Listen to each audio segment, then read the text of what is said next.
I'm standing here in Central Park by the shores of this stream known as the Gill. Like many of you, I've stood here before and wondered, where does this stream come from? Where does it originate? From whence do these waters flow? And I've never found out. So, in the spirit of John Wesley Powell, Livingstone and Stanley, Lewis and Clark, today I'm going to follow the river and I'm going to find its headwaters. So join me on a trip to the headwaters of Central Park.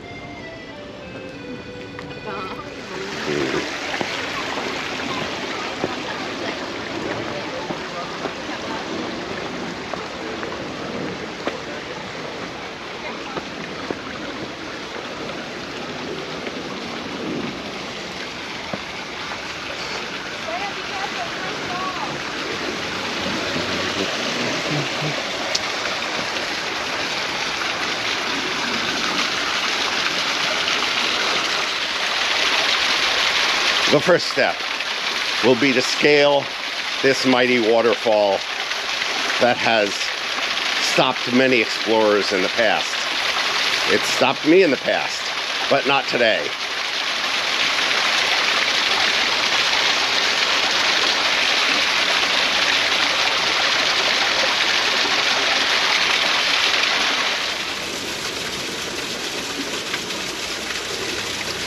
Well, okay.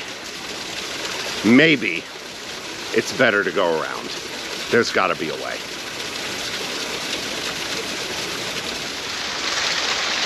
I think I can follow this path carved by the wild animals across the millennia as they foraged for food and came down to the stream for water. What they say. Here we can see some of the wild animals. I was thinking. Okay, they're the small ones, but there are wild animals, truly. And the stream is down there and goes up this way. Okay? Seems reasonable.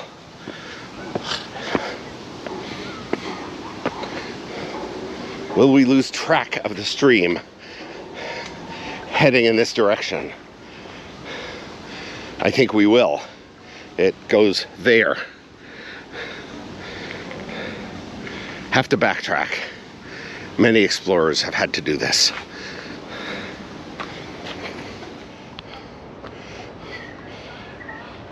And through here, the stream widens and diverges from the main path, but that won't stop exploration.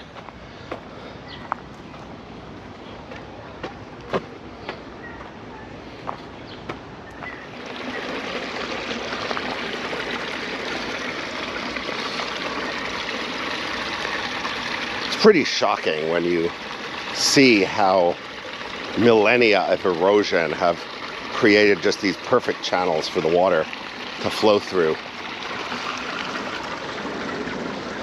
as it moves downstream towards the lake.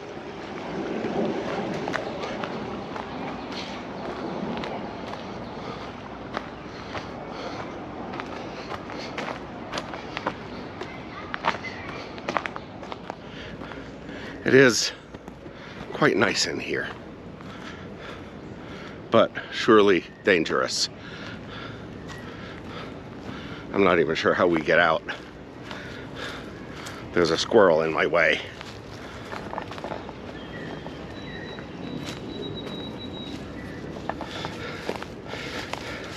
Fortunately, he moved on.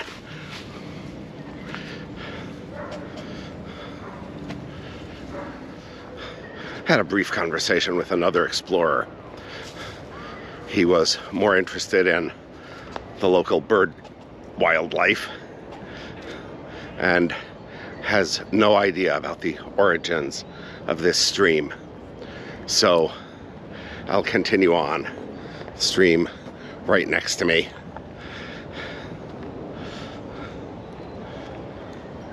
And I see another person, presumably looking for bird life. Cool. The stream continues, and there are these stones clearly deposited by millennia of erosion and flooding, carrying them here, and then, as I noted before, beautifully eroding a channel for the water coming out of this pond.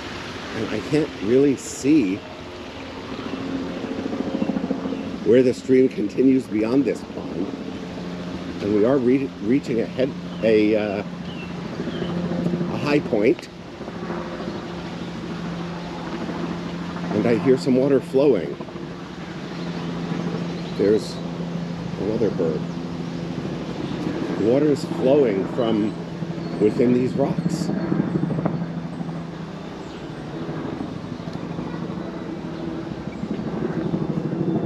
But there's no stream above the rocks.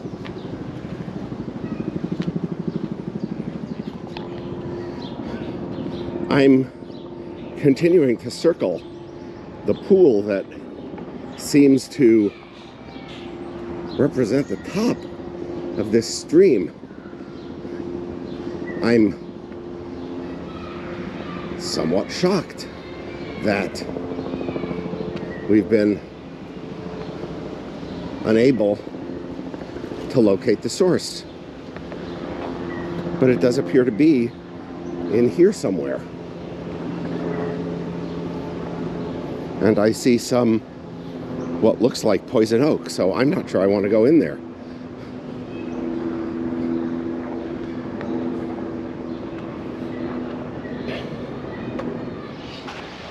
Back at the headwaters of the Gill in Central Park, underneath that rock ledge at the top of this small pool is where the waters emerge. Clearly an ancient spring that's fed these waters for millennia. Can't get any closer. I don't have wading equipment. So for today, this is it, the headwaters. A beautiful location.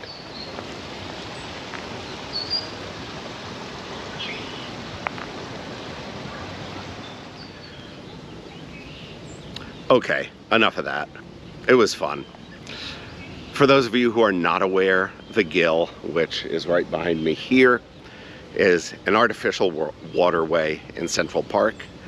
Like most things in Central Park, it is planned, not eroded by the millennia, and certainly not part of the ancient life cycle of the wild beasts of this area. The headwaters are right behind me in this pool. The spring, in fact, is a pipe that is under that rock ledge right back there. And it's been flowing like this for a long time. In the past, I was able to get in a little bit closer. And yes, I've confirmed it is in fact a pipe. There is one question I don't know the answer to, and that is, where do the waters for that pipe come from? Do they pump them up from the lake and just recirculate it constantly? Or is this a place where they add fresh water into the lake? If you know, say so in the comments down there. Thanks for joining me.